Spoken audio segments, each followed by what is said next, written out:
নন্দীগ্রামে আহত হওয়ার পর আজ প্রথম রাজনৈতিক কর্মসূচিতে দেখা গেল তৃণমূল নেত্রী মমতা বন্দ্যোপাধ্যায়কে। হুইল চেয়ারে রাস্তায় নেমেই গর্জন মমতা, বললেন আহত বাঘ ভয়ঙ্কর। পায়ের চোট নিয়ে সহানুভূতি পাওয়ার রাজনীতি করছেন, পাল্টা কটাক্ষ বিজেপির।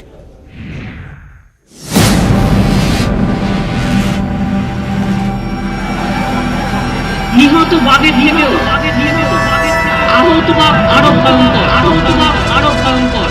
খেলা হবে।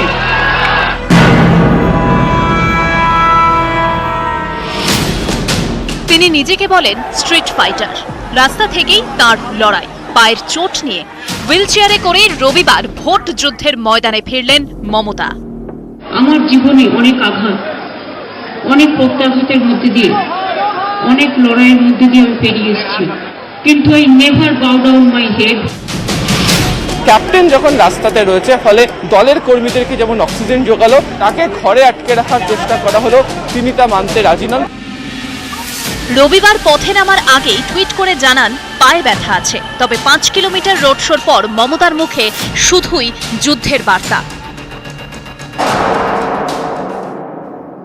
আমি হুইল চেয়ারে ভাঙা পায়ে আমি সারা বাংলা ঘুরে বেড়াবো।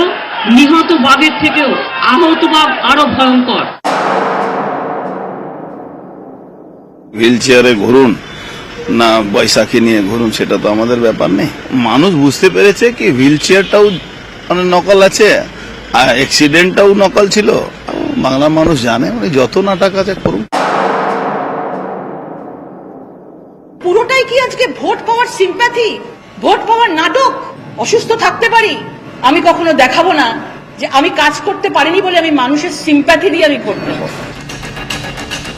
দরজা তুঙ্গে মমতা পথে হুইল চেয়ারে। কলকাতার মিছিল সেরে গেলেন দুর্গাপুরে। সোমবার সভা পুরুলিয়ায়। নিহত বাঘের থেকেও আহত বাঘ আরো ভয়ঙ্কর, আরো ভয়ঙ্কর। ক্যামেরায় কুণাল চৌধুরী, জ্যোতির্ময় বসুর সঙ্গে আবির ঘোষাল এবং অর্ণব হাজরা, নিউজ 18 বাংলা। ফের রাজপথে মমতা, ফিরলেন রাজনীতির রাজপথে। নন্দীগ্রামে জখম হওয়ার পর প্রথমবার হুইল চেয়ারে রোড শো ধর্মতলা থেকে হাজরা পর্যন্ত।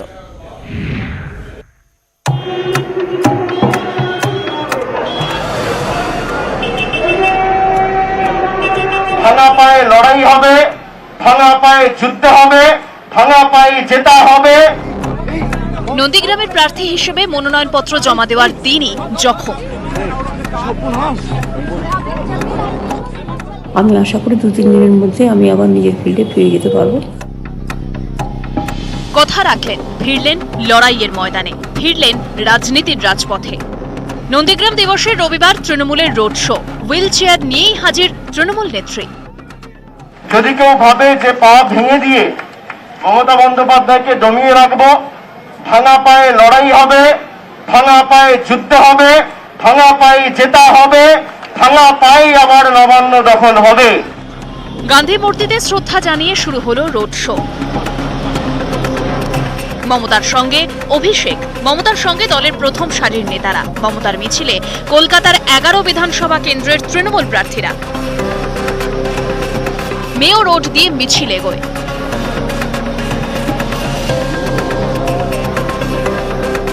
মিছিল শেষ হলো হাজরায়। বিশেষভাবে তৈরি র্যাম্প দিয়ে মঞ্চে তোলা হয় তৃণমূল নেত্রীর হুইল চেয়ার।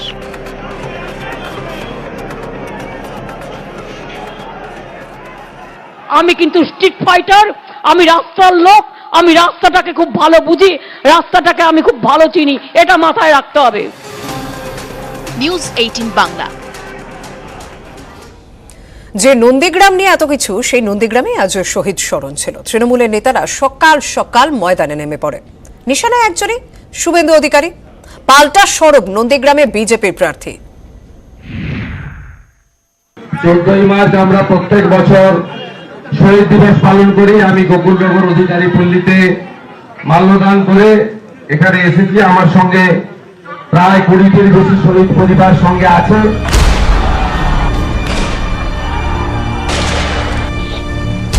2007 14 মার্চ নন্দীগ্রামের ভাঙাবেড়িয়া এবং অধিকারী পাড়ায় গুলি, 14 জনের মৃত্যু। তারপর থেকেই প্রতি বছর 14ই মার্চ শহীদ দিবস পালন করে তৃণমূল। থাকতেন প্রাক্তন তৃণমূল বিধায়ক শুভেন্দু অধিকারী। শুভেন্দু এবারও শহীদ বেদিতে মালা দিলেন, কিন্তু নন্দীগ্রামের বিজেপি প্রার্থী হয়ে। ভাঙাবেড়িয়ায় শহীদ বেদিতে শুভেন্দুকে ঢুকতে দিতে চাননি ভূমি উচ্ছেদ কমিটির তৃণমূল প্রার্থীরা, এ নিয়ে বিক্ষোভ। অধিকারী পাড়ায় শহীদ বেদিতে শ্রদ্ধা জানায় তৃণমূল, নিশানা করেন শুভেন্দুকে। না, শুভেন্দু অধিকারী তো পালন করতেই পারেন, উনি সে সময় মমতা বন্দ্যোপাধ্যায়ের নেতৃত্বে আন্দোলন করছিলেন, ফলে উনি শোক পালন করতেই পারেন। গত বছর পর্যন্ত যারা আসেনি, আগামী বছর যারা আসবে না তারা মাইক বাজাচ্ছে। গত বছর আসেনি, আগামী বছর আসবে না। আমি শুধু এইটুকু আপনাদের বললাম, শুভেন্দু ছিল, আছে, থাকবে। তৃণমূল নেতারা এদিন ভাঙাবেড়িয়ায় শহীদ বেদিতে মালা দেন। আলাদা বেদিতে মালা দেন তৃণমূল সাংসদ দিব্যেন্দু অধিকারী, পরে ওই বেদিতে মালা দেন শুভেন্দুও।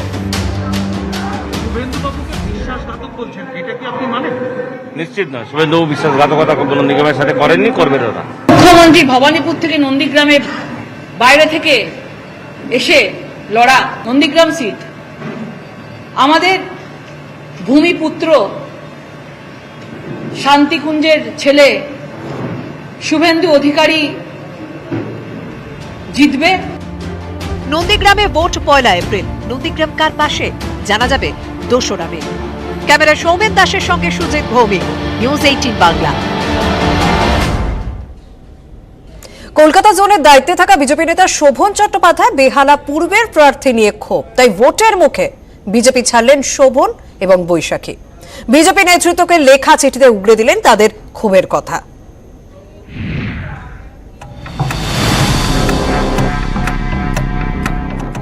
রবিবার 63 জনের প্রার্থী তালিকা ঘোষণা করে বিজেপি, তাতে নাম নেই শোভন বৈশাখীর। এতেই ক্ষুব্ধ শোভন, ক্ষোভ এতটাই যে শেষমেশ বিজেপি ছেড়ে দিলেন। সূত্রের খবর, পদত্যাগপত্রে শোভন চট্টোপাধ্যায় দাবি করেছেন দল বেহালা পশ্চিম থেকে তাকে প্রার্থী করার সিদ্ধান্ত নিয়েছে, বৈশাখীকে টিকিট না দেওয়ার সিদ্ধান্ত নিয়েছে। 36 বছর জনপ্রতিনিধির দায়িত্ব পালনের পর এমন সিদ্ধান্ত আমার কাছে বেদনার এবং অপমানের। শোভনের কেন্দ্র বেহালা পূর্ব থেকে বিজেপি এবার প্রার্থী করেছে পায়েল সরকারকে, এতে বেজায় ক্ষুব্ধ শোভন চট্টোপাধ্যায়। সূত্রের খবর, পদত্যাগপত্রে লিখেছেন বেহালা পূর্বের টিকিট না পাওয়া আমার কাছে নৈতিক পরাজয়। সূত্রের দাবি, এরপর শোভন লিখেছেন বৈশাখীর অবদানকেও অবজ্ঞা করা হয়েছে, তাকে ভোটে লড়ার সুযোগ দেওয়া হয়নি, এর বিরুদ্ধেও প্রতিবাদ জানাচ্ছি। ফেসবুক পোস্টে বৈশাখী লিখেছেন, শোভন চিরদিনই আমার আইকন থাকবেন, আজকের অপমান আমাদের উদ্যমকে থামাতে পারবে না, আমরা লড়াই করে জিতব, ষড়যন্ত্র বেশিক্ষণ স্থায়ী হয় না, বেহালা পূর্বের মানুষ আপনাকে ভালোবাসে, সেটাই আমাদের সবথেকে বড় শক্তি। বেহালা পূর্বের বিধায়ক, তো তিনি তার ক্ষমতা থাকলে দাঁড়ান না বেহালা পূর্বে, ওখান থেকে পালাচ্ছেন কেন? আর যদি জননেতা হন, পার্টি না টিকিট দিলে, ক্ষমতা থাকলে নির্দল দাঁড়িয়ে দেখা কটা ভোট পায়। বিজেপির যে গঠনতন্ত্র, পার্টির যে ডিসিপ্লিন, তাতে কিন্তু শুধু ভোট কেন্দ্রিক উচ্চাসাটাই বড় কথা নয়, আমরা সবাই কর্মী, পার্টি যে দায়িত্ব দেবে সেই দায়িত্ব। সূত্রের খবর, শোভন বৈশাখীর পদত্যাগ নিয়ে দিলীপ ঘোষের থেকে খবর নিয়েছেন অমিত শাহ। 2019 অগাস্টে দিল্লি গিয়ে বিজেপিতে যোগ দেন শোভন বৈশাখী, কিন্তু সেভাবে তাদের সক্রিয় হতে দেখা যায়নি। একাধিকবার দলের বিরুদ্ধে ক্ষোভ প্রকাশ করেন, তবে এবার ভোটের আগে দুজনেই কোমর বেঁধে নামেন ময়দানে, কোথাও সভা, কোথাও রোড শো। কিন্তু তাল কাটল রবিবার, টিকিট না পেয়ে ক্ষুব্ধ শোভন বৈশাখী বিজেপি ছেড়ে দিলেন। ভোটের মুখে যা পদ্মের কাছে অস্বস্তির বলেই মত পর্যবেক্ষকদের একাংশের। সোমরাজ বন্দ্যোপাধ্যায়, অর্ণব হাজরা, নিউজ 18 বাংলা। বিজেপির প্রার্থী তালিকায় আরো একটি বিষয় লক্ষণীয় যে ফুল বদল করেছেন অনেকে, কিন্তু তাদের আসন বদল হলো না। দল বদলে বিজেপিতে আসা 4 তৃণমূল বিধায়ককেই টিকিট দিল পদ্ম শিবির। ঘাসফুল ছেড়ে হাতে নিয়েছেন পদ্ম, কেউ 1.5 মাস, কেউ 6 দিন আগে যোগ দিয়েছেন বিজেপিতে। পদ্মে নবাগত এইসব তৃণমূল বিধায়করা পেলেন টিকিট, সেটাও নিজেদের আসনেই।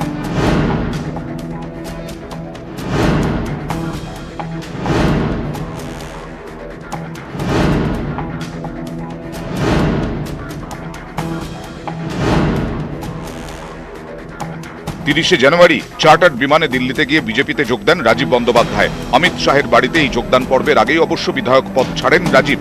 নিজের পুরনো কেন্দ্র ডোমজুর থেকেই তৃণমূলের প্রাক্তন বিধায়ককে প্রার্থী করল বিজেপি। আগে আমার মনে হয় আয়নায় তাদের নিজেদের মুখ দেখা উচিত, যারা নিজেরা যেভাবে প্রার্থী চয়ন করেছে আগে তাদের ভাবা উচিত যে তারা কিভাবে চয়ন করেছে। ভারতীয় জনতা পার্টির ব্যাপারটা ভারতীয় জনতা পার্টিকে ভাবতে দিন, সেটা মানুষ ভাববে। রাজীবের সঙ্গেই 30 তারিখ চার্টার্ড বিমানে ওঠেন উত্তরপাড়ার তৃণমূল বিধায়ক প্রবীর ঘোষাল। 5 বছরের তফাতে একই আসনে প্রবীর এবার পদ্মপ্রার্থী।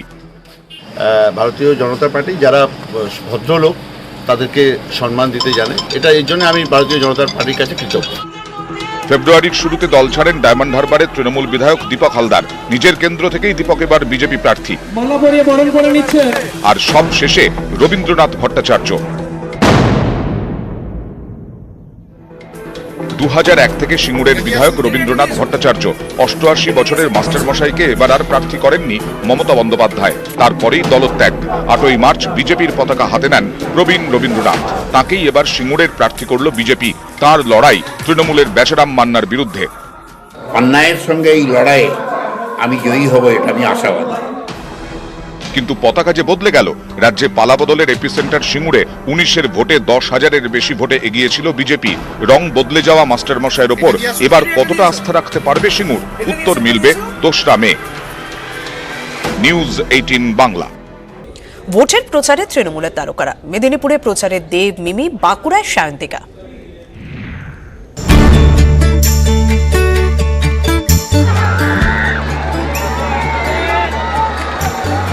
রবিবার ভোটের প্রচার, ময়দানে তারকারা, রোড শো, সভা, দেব মিমি সায়ন্তিকার।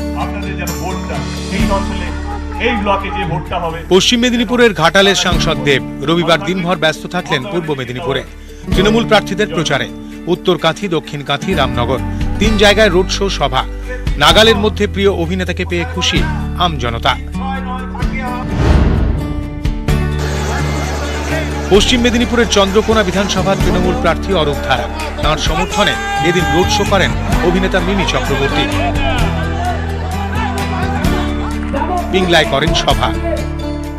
জিততে এসেছি, আমরা থাকতে এসেছি, আর আমরা থাকবো। কারণ যারা দুঃসময় মানুষের হাত ধরে, যারা গরিবের কথা শুনে, যারা গরিবের জন্য কাজ করে, তারাই থাকবে। পূর্ব ও পশ্চিম মেদিনীপুরের দেব মিমি, নিজের কেন্দ্র বাঁকুড়ায় সায়ন্তিকা। আমি জানি এখানে মা বোনেরা, ভাইরা, দাদারা আমাকে জেতাবেই, আমি জিতবই। আমরা সবাই মিলে দিদির হাত শক্ত করবই। ভোট যুদ্ধে তারকারা কেমন ফল করেন জানা যাবে 2রা মে। নিউজ 18 বাংলা।